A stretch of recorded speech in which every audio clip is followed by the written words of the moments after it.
This is ZenTen News, and I am Jon J. Marcus is not here today. Well, he is here, but he's not here. I'm not sure how to explain it, but I'm doing the show how it's supposed to be done. With me, and only me. Alright, so we're going to do this my way. Alright, so our first story is about an unemployed California gas station manager who was fired after mistakenly setting the price at 69 cents for premium gas, and he tried to pay back the $20,000 that his company lost to his former bosses. Now, unfortunately, his bosses didn't even want the money. His sister started a GoFundMe account and was like, oh, we need to save the day and give them their money back. They're like, no, we don't want to give them the money back. We only want to take the money.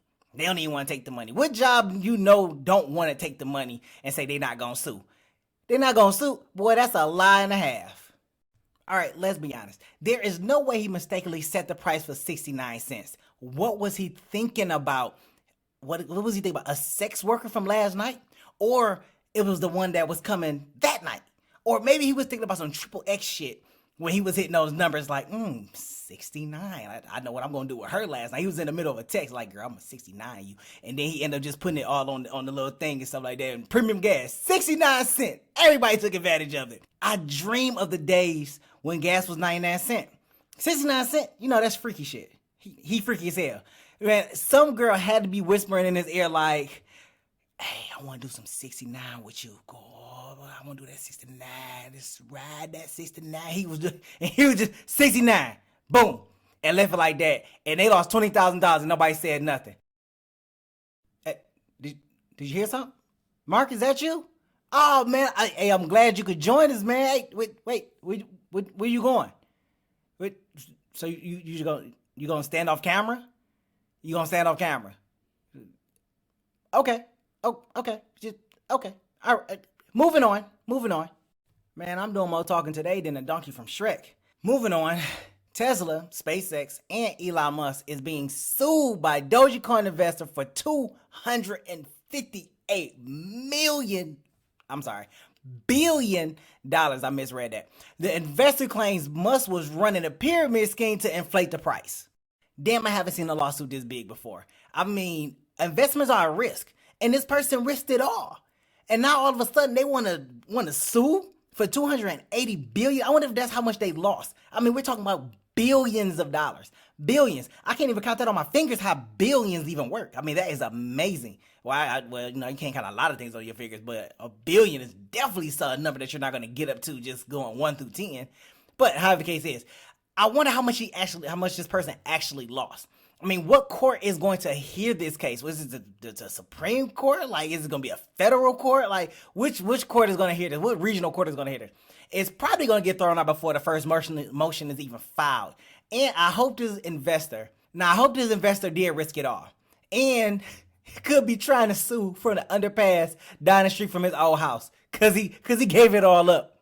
Like, you're suing from the underpass because now you ain't got no choice but to try to sue and get all the money back because of what you lost, because you dove right in. You gave your whole retirement away. You gave your whole savings account away. Your wife left you. Your kids left you because you risked it all, and now you want to blame it on 3 companies and tweet fingers Elon. Tweety fingers Elon. That's what we gonna call him, Tweety finger Elon, because he always on Twitter. God damn.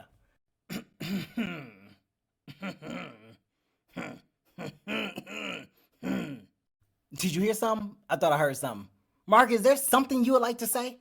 Because if there's something you want to say, I suggest you stop and just go ahead and say it. Because I'm doing a phenomenal job out here. Like, I believe I'm doing a great job. A very great fucking job. Anything you got to say? I ain't think so. Now, look, I'm about to talk to y'all like we can. Now, y'all remember Leah Thomas, the person that changed genders and decided to compete in women's sports when they couldn't fit into the men category of sports, right? So the FINA voted to restrict transgender women from competitions. Now, which is fair, because technically you aren't a woman. I mean, this makes sense, right? But then they adopted a new gender inclusion policy. Now, it only gets worse from here. So the rule is it permits swimmers who transition before the age of 12 to compete in women's events. Now, they state that they're not promoting transgender change in kids, But this rule says otherwise. This is just mind blowing that the people that are in charge of this thinks this is a good idea to make this. They're going to receive so much backlash. It's going to be so much backlash. I'm not convinced that this is a great rule. First, this is what I would do. First, eliminate the rule. Second, create a division specifically for transgender people. We don't see women changing to men then wanting to compete in man competition. It just doesn't happen. Like, I would be surprised if I see a woman say, you know what, I'm going to change genders and be a man, and then I'm going to go compete in the NBA against real men. Like, it just doesn't happen. You have more men changing to women and then going to whoop women ass in their competition. That's beyond me, beyond of crazy. Like, who wants to do that? I'm going to go whoop a woman ass in UFC because I can't whoop a man's ass in regular UFC. Like, that shit is just, it's crazy. You know what? It's probably going to happen at some point in time. I just think it's just crazy all around. Like, you just do not see it happen. But they just need to have specific events specifically for transgender people. Just let them have their own event, whether it's Olympics, UFC, TNBA, I don't know. But they just need to have their own little place that they can go and do their little things over there, and it just doesn't affect nobody else. Give them their own division. They want inclusion, but it can't happen. You can't change your whole biology overnight. It just doesn't work that way. All right, man, this is ZenTen News. I got to get the fuck up out of here because I got shit to do. I got some Dolphins to go hang out with. We got target practice because you know it's about to go down because it's Friday night, right? Maybe Marcus will be on next week. Maybe not. Who cares? Nobody gives a fuck. Nah, I got one thing I want to say. The world is a peach, and I'm just trying to get a bite. And until next time, I'm out this joint, man, like leaves falling off trees. I holla.